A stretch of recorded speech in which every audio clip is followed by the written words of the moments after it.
Tässä projektissa mä yritin tehdä imellettyä perunalaatikkoa.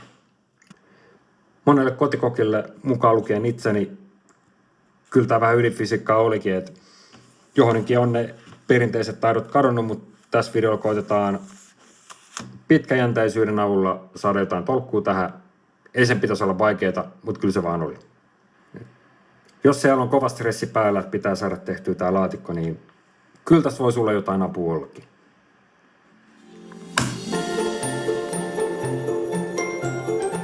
Eli mitä tässä koitetaan tehdä, on saada keitetyistä perunoista tehty muusi imeltymään perunajauheen avulla pitämällä niitä useampi tunti tietyissä lämpötiloissa.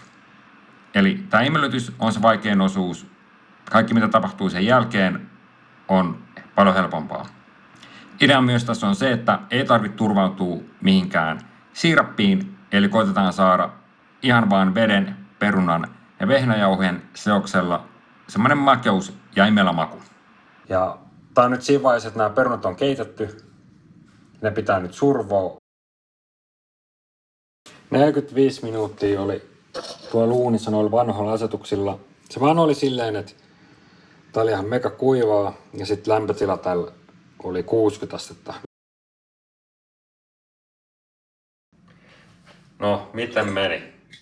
Tässä on nyt sitten kattilallinen perunamuusia, eli ei imeltynyt, ei.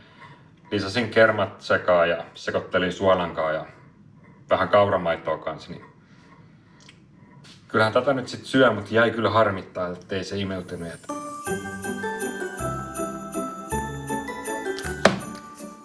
Imelletty perunalaatikko. Hämälästä on tuonut maailmaan hitauden ja imelletyn perunalaatikon. Mä oon monta vuotta yrittänyt saada tehtyä imellettyä perunalaatikkoa siinä onnistumatta. Eilen koitin tehdä, ei imeltynyt, tein siitä sitten perunamuusia ja nyt mä ajattelin kokeilla sitten pienemmällä erällä. Mä oon nyt jonkun verran tehnyt tutkimustyötä tuolla internetin syövereissä, etenkin kommenttikentissä, mitä ihmiset on kirjoittanut imelletystä perunalaatikosta.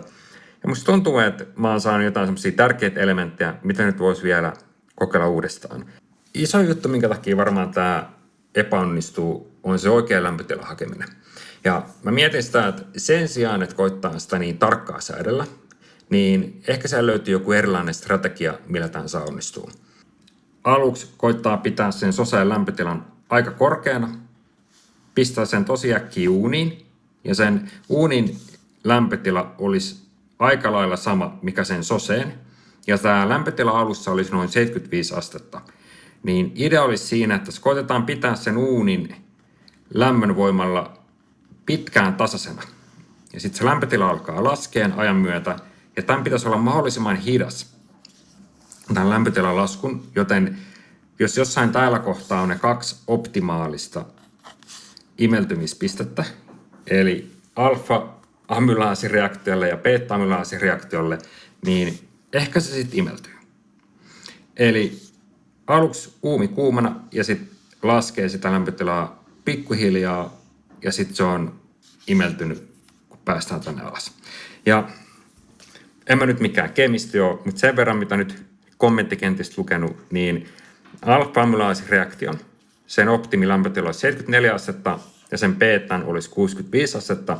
Ja sitten tässä on vielä semmoinen pikku jippo, että se jauho, kun sä lisät sinne vehnäjauhoa, niin jos on yli 77 astetta, niin ilmeisesti silloin tämä reaktio ei toimi. Ja jos mä nyt oon ymmärtänyt oikein, niin tässä on siis kyse siitä, että sulla on perunassa tärkkelystä, ja siitä tulee ehkä se, että minkä takia kannattaa pitää jauhoisia perunoita, koska ilmeisesti siellä on sitten enemmän tärkkelystä, eli tärkkelyspitoisuus on isompi. Millä tahansa perunalajikkeella pitäisi imellyksen onnistua. Eli kuitenkin se amylaasi sitten pilkkoo näitä tärkkelyksiä, ja se amylaasi taas tulee vehnäjauhoista. Ja tässä nyt on kuva, että tuossa on niinku se tärkkelys, ja sitten tässä on tämmöinen amylaasiveitsi, mikä sitten rikkoo tämän jutun. Tosi selkeä. Ja mä olin menossa ostamaan siis Powerista semmoista digitaalista mittaria, millä voisin seurata tuota lämpötilaa siellä uunissa. Se olisi maksanut 100 €, mutta sitten mä aloin miettiä, että ei niillä kyllä varmaan ollut hirveän hyvät Bluetooth-yhteydet ja digitaalimittarit silloin, kun tämä tehtiin joskus 1800-luvulla. Et ehkä tämän pystyy tekemään ilman kaikenlaisia härpäkkeitä, joten annetaan nyt tälle yritys. Jos tämä ei toimi, ehkä mä menen ostaan Bluetooth-mittaria, mä seuraan sitä lämpötilaa. Olisi mulla muutakin tekemistä, mutta mä nyt vaan haluan saada tehtyä kerran elämässä imelletyn perunalaatikon, ei sen pitäisi olla niin vaikeaa. Erona eiliseen on kanssa, että mä kuorin nämä perunat valmiiksi, eli mä ajattelin survoa niitä ihan suoraan tuo keitin vedessä. Ehkä otan sitä vähän sieltä pois, mutta jotta se ei pääse jäähtyä liikaa, niin mä nyt kuorin ne. Mä en tiedä, onko siinä mitään eroa. Näillä mennään. Perunalajikkeella mulla on Lapin puikula. Siinä pitäisi olla ihan hyvä tärkkelyspitoisuus. Eli perunat kypsiä. Nyt mä survon ton. Ootan, että sen lämpötila laskee 75 asteeseen. Sitten mä lisään yhden ruokalusikallisen vehnäjauhoja. Nyt tää on ollut jonkun 1,5 tuntia ja toi sisälämpötila nyt on mennyt yli 75 astetta, että voi olla, että siellä on nyt jutut mennyt mönkään. Nyt ideana on, että mä lisään sinne pikkasen lämmintä vettä ja vehnäjauhoa, pistään lämpötilaa vähän pienemmälle, aina sinne 65 asteeseen saakka, että semmoinen hiljainen lämpötilan alasajo. No niin, 3 tunnin jälkeen tässä tulos. Uuni oli vissiin vähän liian kuumalla, nyt toi mittarikin on tuolla perunanmuusissa. 85 astetta lämpöä, melkein 90 toi. Et eipä siellä nyt varmaan hirveästi entsyymit hajoile. Et mä nyt ajattelin, että antaa vähän viilentää. Et sit kun se on, pistänyt vettä sinne, sit kun se on 75 asteessa, mä lykkään sinne vielä uudestaan vehnäjauhoja ja takasuuniin ja sit mä annan sen hitaasti vaipua alemmas ton lämpötilan. No miten meni? Meni hirveän imeltyneeltä päivä. Ehkä imeltyneen asia, mitä tässä on, niin on tää mun mittari.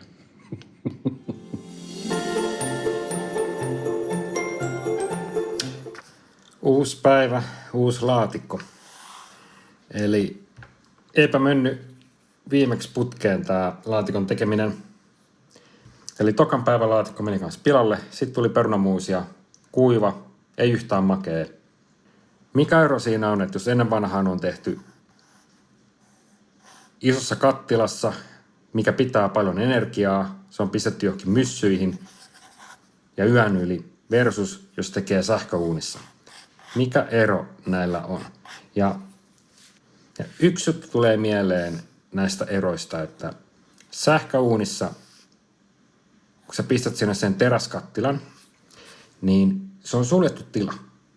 Ja musta tuntuu, että tämä saattaa liittyä jollain tasolla ilmankosteuteen tai veteen. Kun se pistää sähköuuniin, niin siellä on se sama ilma ja siellä vastukset lämmittää sitä ja se kuivuu. Eli musta tuntuu, että tässä on kyse siitä, että noi mun yritykset, ne on kuivunut liikaa. Ja ilmeisesti tämä imellytys vaatii kuitenkin kosteutta, jotta se toimii. Niin nyt ideana on testata sitä, että me lisään todella paljon vettä siinä alkuvaiheessa, jotta se ei pääse kuivumaan. Nyt on perunat kuorittu. Seuraava askel olisi survoa nämä perunat tuonne keitinveteen. Ja näyttää, että se keitinvettä on aika paljon ja niistä onkin.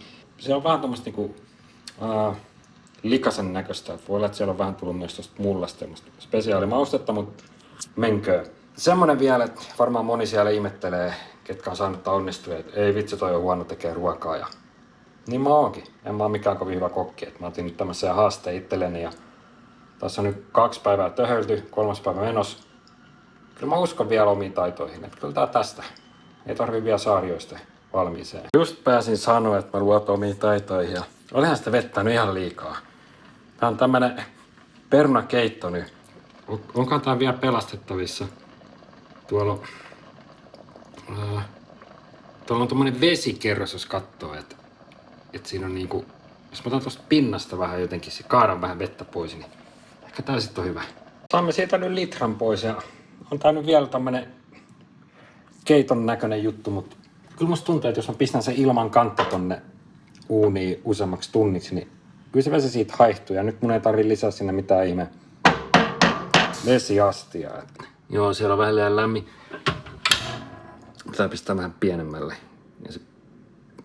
Toi kans voi olla, että mä en tiedä mittaako toi enää oikein toi mittari. Ja se on mennyt ihan sumuun toi. Tai siis, kun se oli tuolla mun edellisen laatikon imelytyksessä mukana toi mittari, niin siinä on tullut tommonen kalvo tonne sisäpuolelle. Että sitä on vähän hankalaa enää nähdä, mutta... No...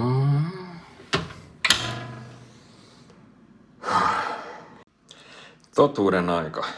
Nyt on aamu. Mä jätin yön yli tonne laatikon ja nyt sit maistuu, että mitä tuli. Toivottavasti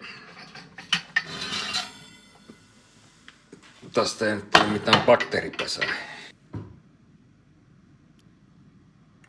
On siinä niinku vähän makeutta, mutta ei se nyt mikään semmonen siirappinen ole.